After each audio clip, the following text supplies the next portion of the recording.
So dear children और प्यारे बच्चों, इसके पहले मैंने आपको क्रिया का सारा अंग उपांग बता चुका हूँ। आज मूड की चर्चा करूँगा कि what is the mood off verb in English. अंग्रेजी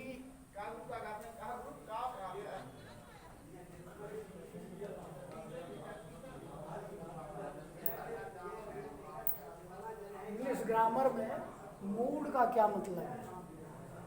मूड का मतलब होता है चित्तवृत्ति।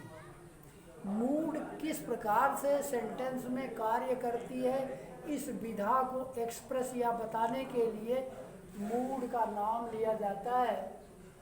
और अंग्रेजी भाषा में या इंग्लिश ग्रामर में मूड को 4 रूपों में देखा जाता है। ये कौन कौन से हैं? इंडिकेटिव, इंपरेटिव, सब्जंक्टिव और चौथा है द इन्फिनिटिव मूड। यही 4 मूड है। तो मैं पहले इंडिकेटिव मूड की चर्चा कर रहा हूँ। इंडिकेटिव मूड कहाँ कहाँ कार्य करती है। तो पहला बात है to make a statement of fact, किसी फैक्ट या कथन को बताने के लिए। दूसरा है टू आस्क ए क्वेश्चन। तीसरा है किसी सपोजिशन के बारे में, किसी मान्यता के बारे में।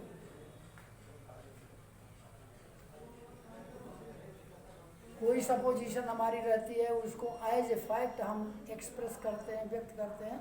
वहाँ भी जो है, अभी 2 ही लिखा हूँ, इसके बाद लिखूँगा वो भी। तो देखो, उदाहरण के तौर, बिना उदाहरण के समझ में आएगा नहीं।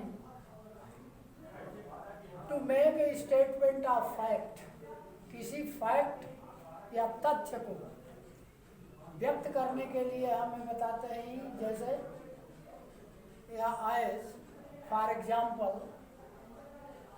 इस प्रकार से हमारा कथन होता है, तो आप समझना चाहिए उदाहरण मिल रहा है। ही वर्क्स हार्ड, वह कठिन परिश्रम करता है। He does not work hard, वह कठिन परिश्रम नहीं करता है। The sun rises in the east, सूरज पूरब में निकलता है। ही डाइड पुअर, वह गरीबी में मर गया या गरीब रह के मर गया, गरीब था तो, या वह गरीब मर गया या गरीबी में मर गया। 3 भाव निकलेंगे इसके। 3 प्रकार से वाक्य बोला जा सकता है। वह गरीबी में मर गया, he died poor. In poverty हम नहीं कहेंगे, ही डाइड पुअर, वह गरीबी में मर गया। अब वैसे जब ट्रांसलेशन करें, वह गरीबी में मर गया, ही डाइड इन पॉवर्टी, तो उसको छोड़ो। लेकिन अभी ये इंडिकेटिव मूड का to make a statement of fact के बारे में हम चर्चा कर रहे हैं। इसको यह जानो, और तुम्हारे सामने ये वाक्य है, इसको भी नोट करो, दिमाग में रखो। दूसरी विधा आती है टू आस्क ए क्वेश्चन। प्रश्न पूछने के लिए जब हम प्रयोग करते हैं, तब हम इंडिकेटिव मूड का प्रयोग करते हैं। जैसे यहाँ पे to ask a question, does he work hard, क्या वह कठिन परिश्रम करता है। Does he not work hard, have you finished your letter, are you tired, क्या तुम थक गए हो, क्या तुमने अपना पत्र समाप्त कर लिया है। क्या वह कठिन परिश्रम नहीं करता है, क्या वह कठिन परिश्रम करता है। ये चारों इंट्रोगेटिव मार्क से लगे हुए इंट्रोगेटिव सेंटेंस हुए। तो 2 विधाएं हुई आपकी, जिसमें आपने ये जाना होगा इंडिकेटिव मूड का प्रयोग इन विधाओं में होता है। To make a statement of fact, to ask a question. अभी तीसरा हम बताने चल रहे हैं, उसको देखो।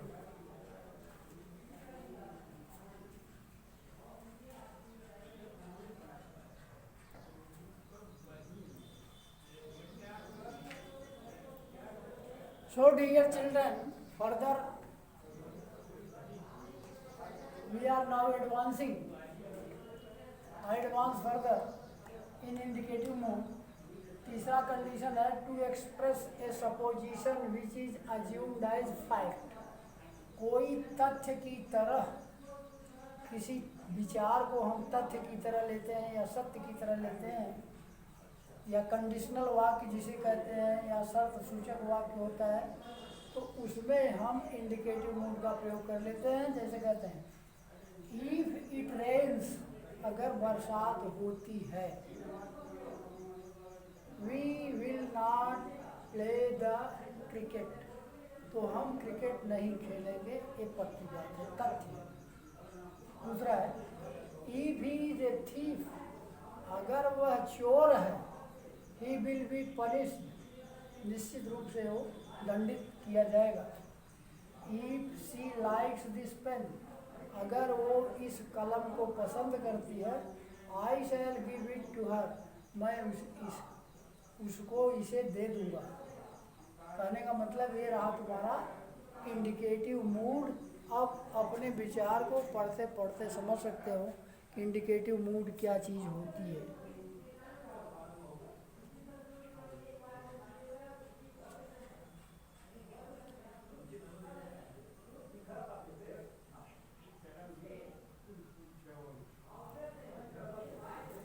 इसका डेफिनेशन है, मैं आपको दिखाता हूँ। A mood in denotes, a mood denotes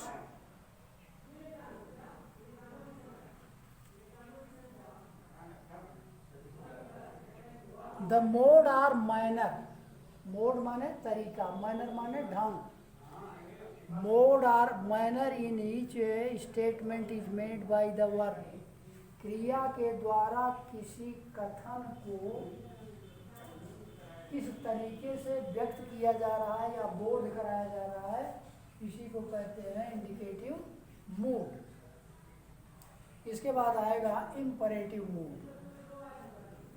imperative mood में बच्चों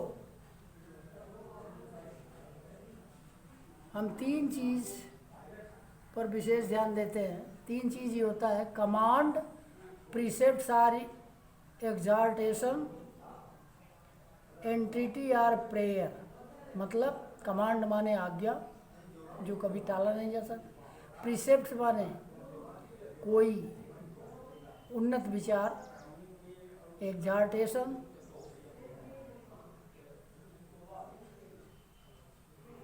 किसी चीज़ को खोजा गया, उसके बारे में काफ़ी प्रयास किया गया है और उसका फल भी मिला है अच्छा, उसके बारे में एग्जार्टेशन है। एंटिटी माने संध या प्रार्थना। यही तीन चीज़ों पर विचार किया जाता है इंपरेटिव मूड में, और मैं इसको अब मिटाने चल रहा हूँ। इसके बाद इंडिकेटिव मूड बताएंगे, इसके बाद सब्जंक्टिव और इन्फिनिटिव कल बताएंगे। आज इतना ही बताएंगे। कितना?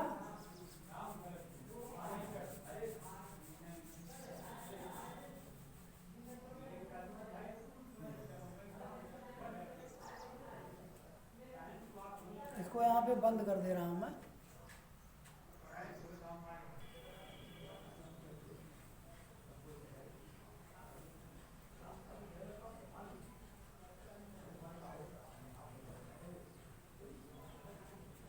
हाँ तो बच्चों, इंडिकेटिव मूड के बारे में बताया। अभी हम आपको क्या बता रहे हैं इंपरेटिव मूड के बारे में।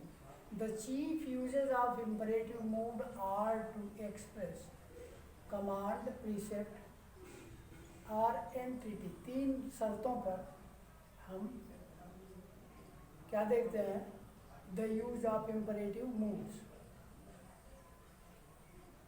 कमांड में अगर लेते हैं तो हम कैसे यूज़ कर पाते हैं किसी वर्ब को इंडिकेटिव इंपरेटिव मूड में। As leave the room, order हुआ या कमांड हुआ, कमरे को तुरंत छोड़ो, लीव द रूम।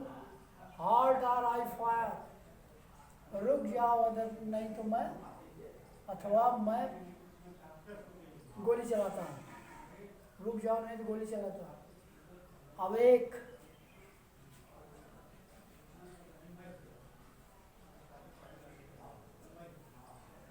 जागो, एराइज उठो, और बी फॉर एवर फॉलन, या हमेशा के लिए गिर जाओ।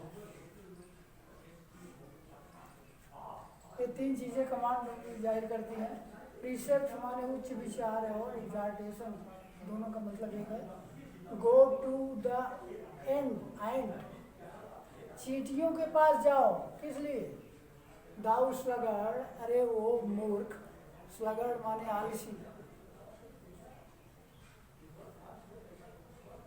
किंकर्तव्य विमूढ़ जिसे कहते हैं। Go to the ant, thou sluggard, consider her way and be wise, चींटी के पास जाओ और मूर्ख, और विचार करो उनके कर्तव्य का कैसे कार्य करती हैं, और बुद्धिमान बन जाओ, इससे बुद्धि लो। This is the best course, यह सबसे बढ़िया अवसर है या कोर्स है, समय है या विषय है। फॉलो इट, इसका अनुसरण करो। अब तीसरी बात आती है एंटिटी की।